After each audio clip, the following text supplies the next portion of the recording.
Necmettin Erbakan. Necmettin Erbakan çok büyük, Türkiye'nin gelmiş en önemli adamlarından bir tanesidir, biliyor Bence musun? çok zeki. Bak, İsmet'in çok okumuş, çok İsmet'in kültürlü. Önü'nün Erbakan'la alakalı bir sözü var İsmet'in Çok Önü'nün. zeki bir adam olduğu. Evet. Bak İsmet'in Önü'nün güzel bir sözü var Ömür. Diyor ki Erbakan hakkında. Ya diyor, bu devlet bir tane adam yetiştirdi. Ne güzel. O da gitti diyor, İslamcı oldu diyor bak. Bak, bir tane adam yetiştirdi diyor bu devlet. Bak, Erbakan Hoca için söylüyor. Allah gani gani rahmet eylesin. Erbakan Hoca'nın yine çok doğru bir tespiti 35 sene önce söylemiş, biliyor musun? Diyor ki Ne demiş? eğer diyor bir gün diyor bu coğrafyada diyor Suriye'yi bölerlerse diyor Suriye'ye girer, bilin ki sonraki hedef Türkiye'dir diyor. Bak, 35 sene önce söylemiş Çok adam. zeki bir adam. Çok Bak. zeki. Yani daha dünün Müthiş bir öngörüsü var. ya çok bak, o 1 dolarlar çıkıyor ya Gülşah. Evet. Mesela bu adamların cebinde 1 doları.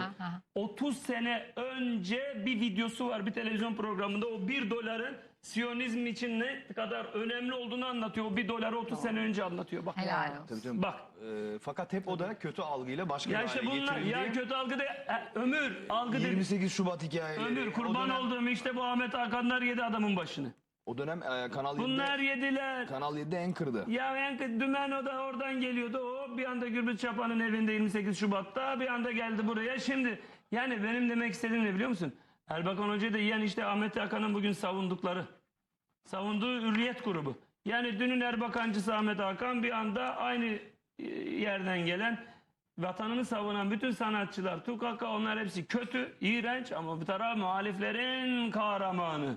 Milletim uyanık ol. Artık